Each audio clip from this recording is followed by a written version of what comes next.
Hi, I'm Jo, and this is Edward Levien from Isoenergy, and today he's going to talk to me about ground source, air source pumps and a bit about solar paneling as well. Hi, Edward. Thank you so much for joining me. Thanks for coming. It's a pleasure. So can you tell me a little bit about the business and how you got into it? Isoenergy was formed in 2006, so 16, 17 years ago, as a importer of heat pumps to the UK. Right. Fast forward to 2023, we now install ground source heat pumps, air source heat pumps, solar PV. We're a business of about 60 people spread across 3 offices, right. Corby here and over in the West Country in Cirencester. And we design, consult, install and maintain renewable energy systems. So you're a one-stop shop for somebody who wants to Correct, do that. from cradle to grave. Okay, right, so can you tell me how each of them operate? Magic. Yeah, okay, fab, thanks. Next question. Ground source and air source heat pumps, they work in exactly the same way, but they take their energy from different sources. So a ground source heat pump takes its energy from the ground, and air source from the air, the key's in the name. And it's all based around a refrigeration cycle. So inside a heat pump is a refrigerant reverse, is a sort of easy way to describe it. A fridge in reverse? In reverse, yeah. Okay. That takes low-grade heat from the air or the ground, puts it through a refrigeration cycle and converts that using electrical energy to high-grade heat that's then usable for heating and hot water in your house. Fantastic. And so everybody could have one? Yes. They don't take up much space? Depends on the size of your property. Right. We do everything from your sort of average domestic to up to down, which is probably an air source, right up to 100 bed, 100 room stately homes, which are probably ground source, and everything in between. Fantastic. Now, am I right in thinking that come 2025, every property will have to have, every new build will have to have either an air source or a ground source heat pump, is that right? I hope so. I thought that was a directive. There are some bold directives that have been put out there by government of 2026, 2028, 2033, all different things for basically weaning us off the cheap energy we benefited from in the UK, mainly mains gas, but oil and LPG off the gas grid as well. The easiest way to do that is through planning. So you build a lovely new house in the country or in town, and they mandate through your SAP calcs and all of this that you have to meet a certain... Through your what, sorry? SAP. So all the energy calculations have to go with your new build. They mandate a certain reduction in carbon and carbon emissions. Right. And the only way to get that in time will be by putting a heat pump in.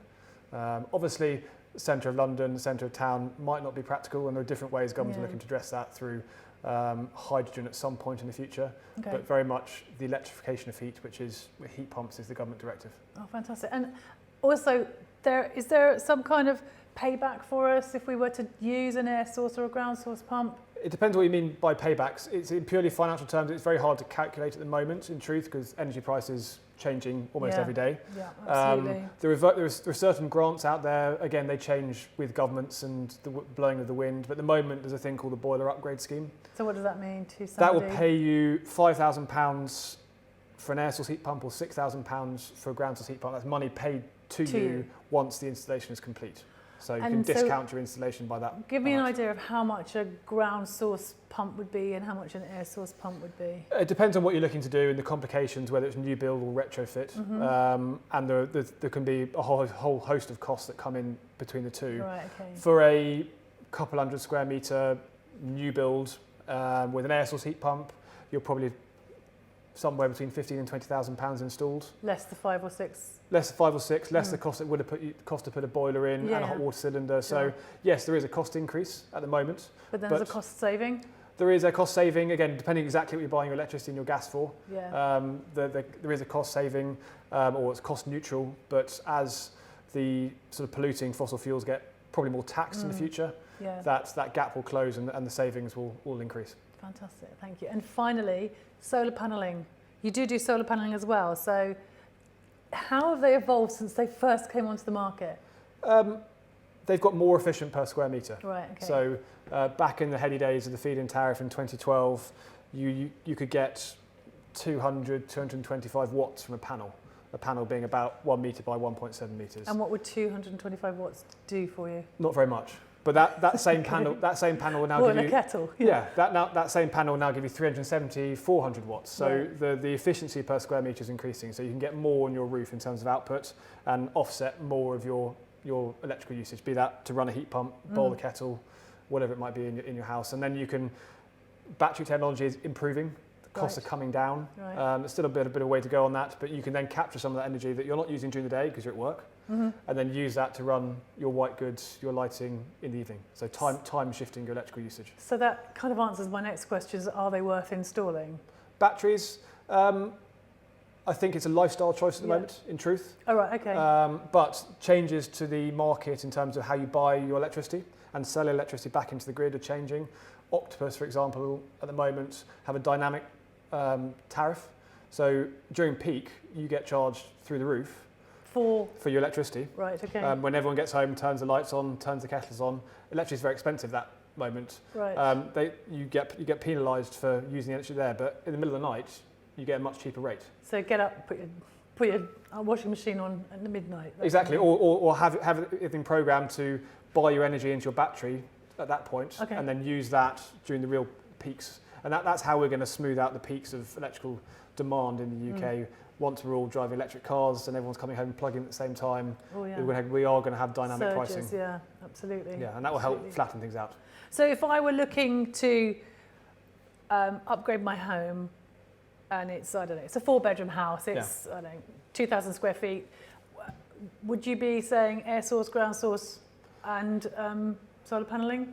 I would say for your standard domestic, air source is probably more achievable in terms of the space required. You don't, for an air source, it's just a unit outside. For ground source, it's trenches, it's boreholes, which might not everyone have access to.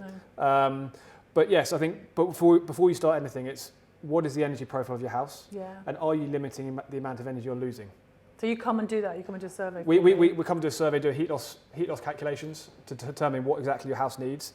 But if you know that you're losing energy through your single glazed windows, or you haven't insulated your loft, that's not stuff we do. No. But those are things you should do anyway. Right. Limit the amount of energy you're using, and put a small heat pump in.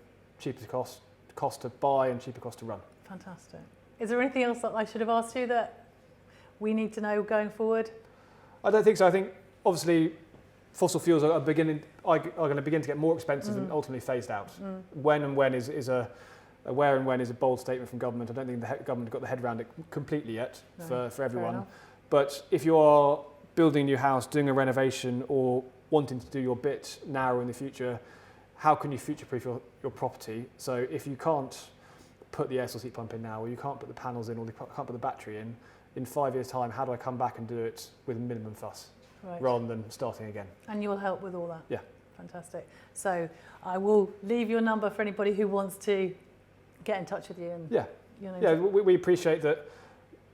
We can give a lot of advice. We can tell people how to do it and how they shouldn't do it, or go and tell them to go and do something else first, and then come back to us when they've done it. Brilliant. 70% or 75% of our business year on year is word of mouth, and some of that word of mouth is for clients we've never done any work for, but we gave them the right advice at the right time, and they told and then they someone recommend. else. Fantastic. Edward, you've been amazing. Thank you very much indeed for your time. Thank you very much. Thank you.